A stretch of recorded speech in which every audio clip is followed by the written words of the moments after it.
Why aren't they pushing this nuclear button and just let the world know about Meghan Markle? All they had to do was shut up and do nothing. And Prince Harry and Meghan Markle were probably going to get their best news cycle in years, because we know deep down they want to bring down the British royal family. Just here it comes. Reopen British markets for American companies. All that Britain demands in return. Andrew's confiding to friends about the not-so-secret relationship with him and Meghan Markle, and this is why Prince Harry wants to end the marriage, and is so disgusted he can barely touch his woman. Since you like that, here's another. Build electric cars, he's going to Mars. Why isn't he even involving himself with Twitter? It would be like if the Prince of England gave it all up just to marry an actor from Suits. Harry and Meghan are back at it again, being disaster tourists, because apparently they have nothing better to do than waste government time and resources, in this case for the country of Jordan, and the WHO and UN's time. Health Organization, the government of Jordan, and others are making here is enormously appreciated. So thank you for coming. Why is a British ambassador welcoming them on a visit when Meghan Markle has trashed everything, and Harry, about the British government? Andrew Mountbatten Windsor, the former prince and current river corpse, has been arrested and now may be banned from ever taking the throne. In fact, the royal family said the only way he can become king is if it comes down to either him or Meghan. 10 seconds, one joke. Millions of people locked onto their screens. Colin Jost walked onto the most recognized comedy stage in America, looked straight into the camera, and delivered a punchline that first silenced the room, then blew it wide open with laughter. He said the only way Prince Andrew becomes king is if it comes down to him or Meghan. The audience groaned first, then laughed harder, like the joke had shattered some unspoken rule everyone had been quietly respecting. Even Colin couldn't hold a straight face. And just like that, live on national television, years of carefully constructed image building started visibly cracking in real time. But here's the part of this story that isn't getting nearly enough attention. This wasn't some isolated moment that slipped through. Weeks earlier, same show, same presenter, Colin Jost had already dropped another one. Announced a new trade deal with the UK. All that Britain demands in return is that we keep these two. No, I refuse. He announced a new trade deal generating global buzz, then delivered the kicker. Great news for both sides. Britain's only demand: America keeps Meghan Markle. The crowd erupted. Because that joke only connects if the entire room is already feeling the cultural shift. You don't put that on live national television unless the writers, the producers, and the audience are all already there, and they were. Savage comparison to Prince Andrew. This was on the Weekend Update section with Colin Jost, who has mocked Meghan before. Like, I gotta say, I think this one's the biggest roast yet. You ready for it? Here we go. Andrew Mountbatten Windsor, the former prince and current river corpse. Look at that. I gotta pause also for commentary purposes. That photo, my God, how did that get out? Oh, he looks, I mean, good. I'm not, but my God, he does look like a river corpse. Two jokes, two separate nights, both landing perfectly, both going viral within hours. And keep in mind, this is a show that spent years presenting Meghan and Harry as tragic figures trapped inside a prejudiced institution and a hostile press. The royal family said the only way he can become king is if it comes down to either him or Meghan.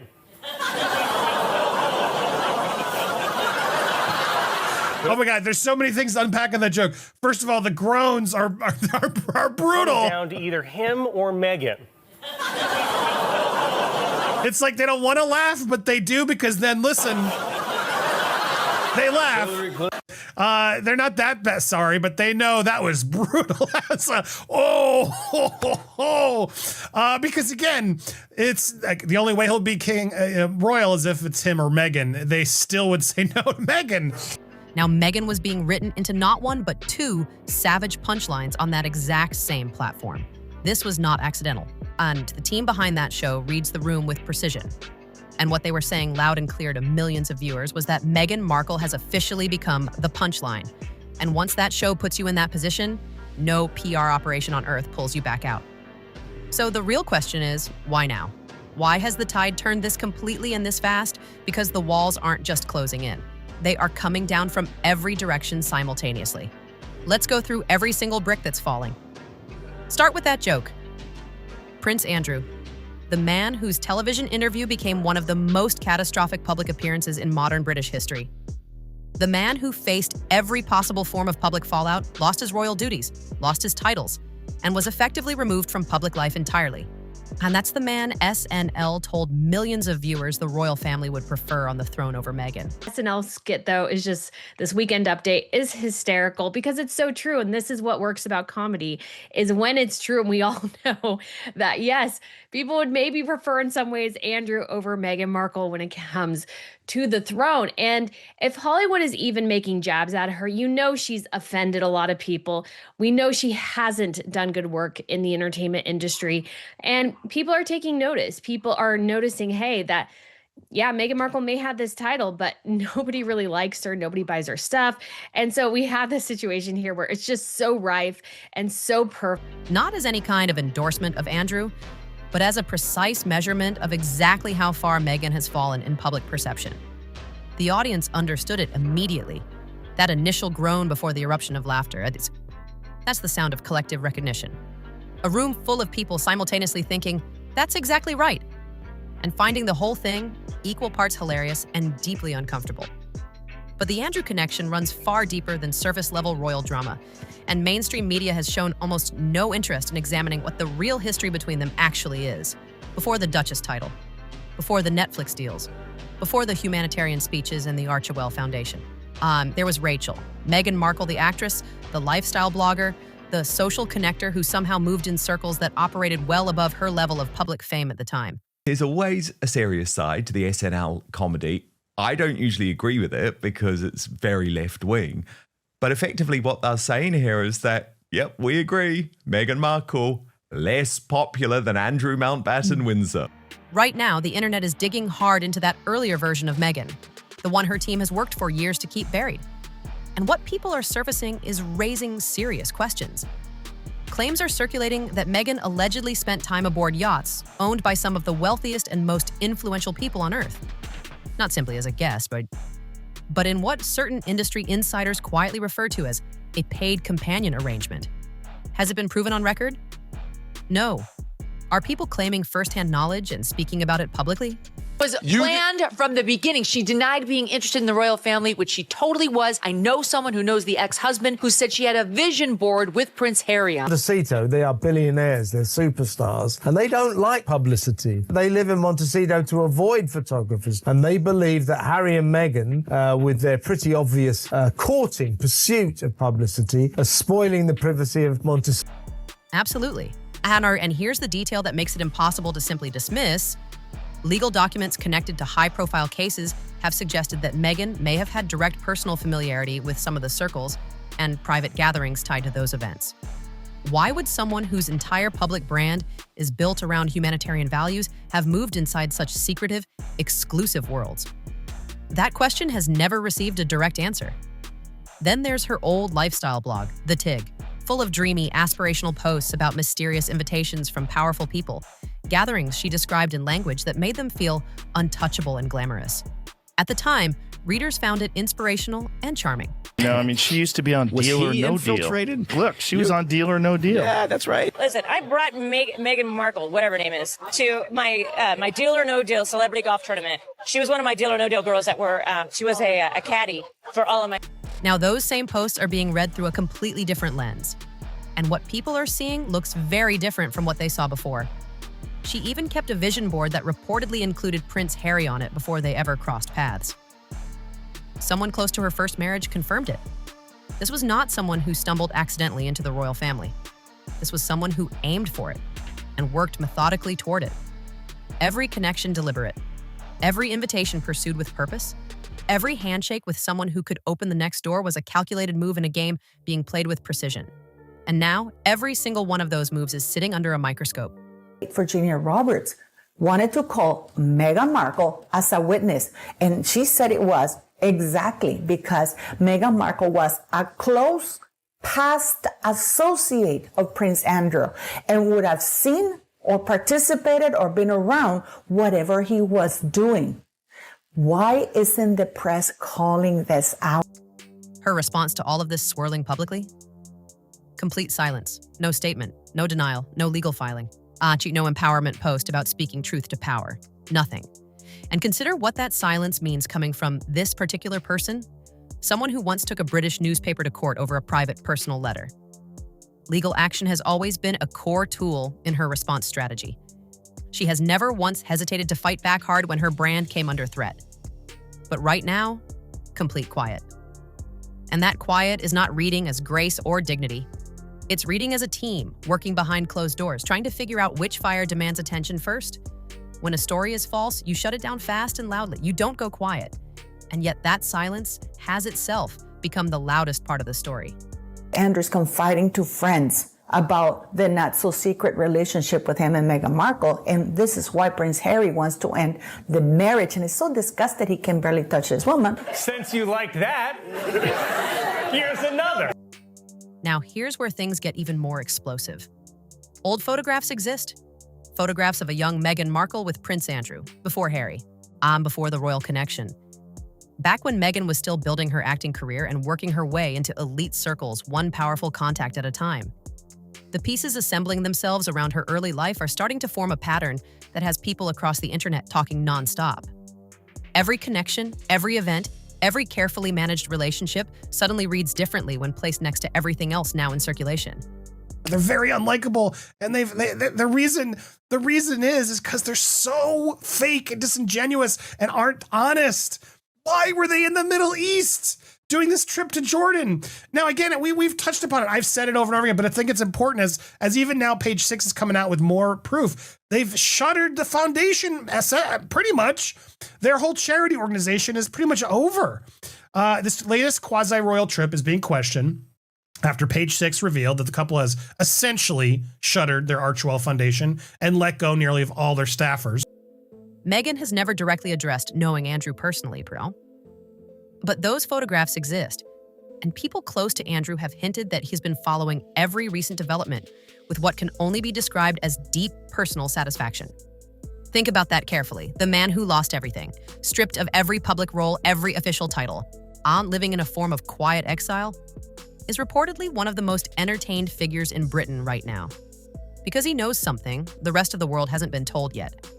And the same mainstream media that spent years pursuing him relentlessly has shown zero curiosity about what connection actually exists between him and Meghan. SNL just placed her below him in public perception. And the audience agreed without hesitation.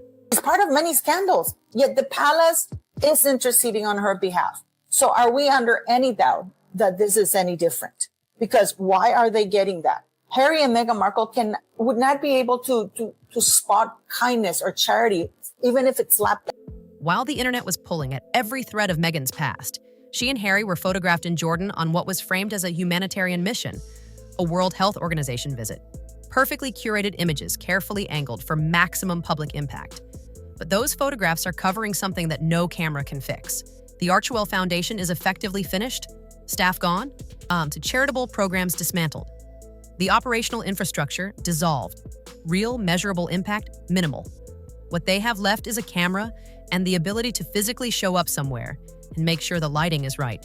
Go through what has happened so far since they touched down in Jordan and visited a specialty hospital in Amman, where Meghan, very much in Diana wannabe mode. They also watched a music class at the Quest Scope Youth Centre at the Satire refugee camp near Mafraq and took part in a football discussion. Then things get really bad because they're teaming up with Dr. Tedros. Now, Dr. Tedros, bloke who ran the World Health Organization during COVID, one of the worst people in the world, okay? Like, this is not the win that Prince Harry and Meghan think it is, but we'll get into that in a moment. First, let's just watch day one of Meghan pretending to be Princess Diana and Prince Harry thinking he's the one to save the royal family on this fake royal tour.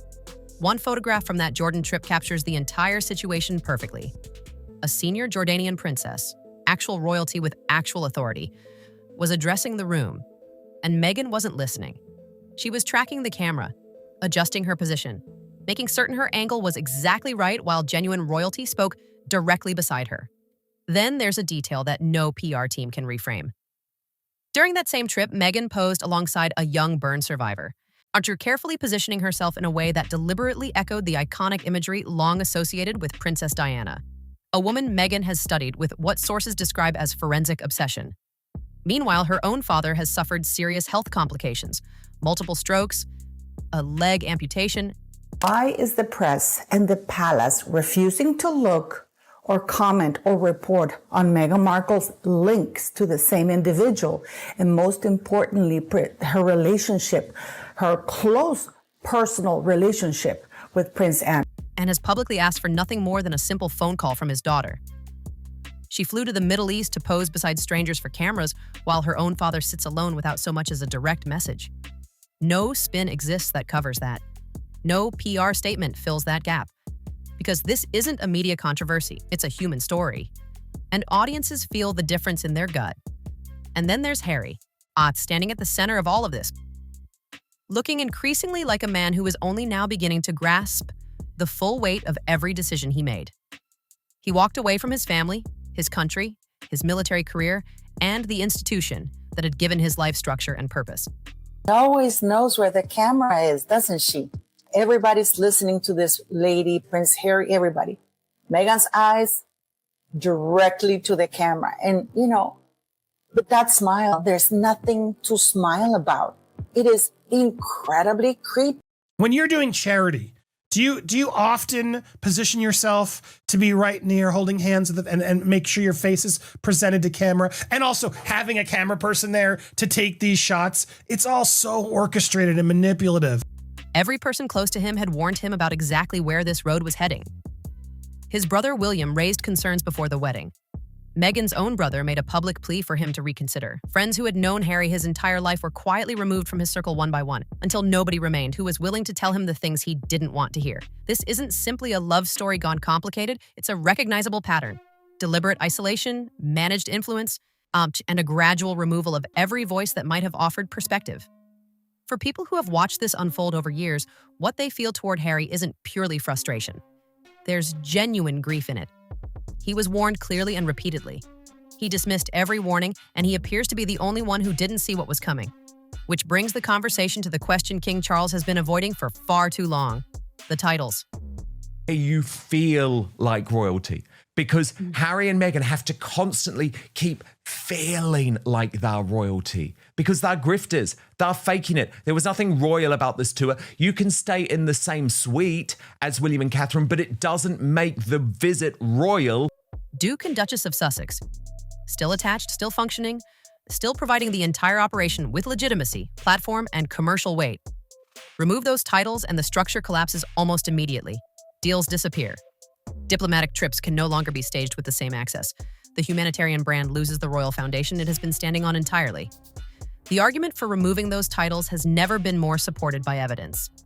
They conducted an unsanctioned diplomatic tour of the Middle East. No palace authorization, no government coordination, representing no official body, while carrying the full weight of royal titles everywhere they traveled. The consequences were immediate and serious. Harry made statements about Gaza that the Israeli government officially described as factually incorrect. A senior Israeli official publicly named Harry directly and told him to witness reality instead of repeating what he had been fed. I think your sister, Meghan Markle, has ruined Prince Harry. The answer is yes. I mean, every single interview, every single picture, every place they go, Meghan grabs him. Meghan controls him. Meghan tells him no. Meghan stands in front of him. She controls every single situation like she is the... A member of the British royal family, publicly rebuked by a foreign government on an unauthorized trip, still carrying titles that nobody has removed. This is not celebrity gossip. This is a live diplomatic liability. Strip the titles. Remove them from the line of succession. Take them off the official royal website. Do it completely. Do it publicly. Do it now. Every week this continues is another week. The royal family allows itself to remain associated with a brand that Saturday Night Live just ranked below Prince Andrew in public standing. Come back to that SNL joke one more time. Not because it's the most consequential thing happening, because it isn't. The yacht allegations are more serious. The old photographs are more serious. The collapsed foundation is more serious. A father sitting alone waiting for a phone call is more serious. But the joke matters for one specific reason. It gave the world permission. When a left-leaning American institution that spent years defending Harry and Meghan places her in a punchline beside Prince Andrew, and the audience erupts, something fundamental shifts that cannot be undone. Commentators who had been holding back, friends who stayed quiet on social media, public figures who were waiting to see which direction the wind was blowing, they all just received the signal they were waiting for. And once that permission is given, it cannot be recalled. The yacht rumors are getting louder. The old photographs are circulating wider. Andrew sits in the background, reportedly smiling. The foundation is hollow. The titles remain attached while diplomatic damage accumulates on record. And a father sits alone while his daughter poses for cameras on the other side of the world. Somewhere in all of this, the most publicly disgraced royal figure in modern British history is apparently watching everything unfold with quiet personal satisfaction. And the only question that matters right now is this: what exactly does Prince Andrew know? And how much longer before the rest of the world finds out? Drop your thoughts in the comments below, Unite, and make sure you're subscribed so you don't miss what comes next.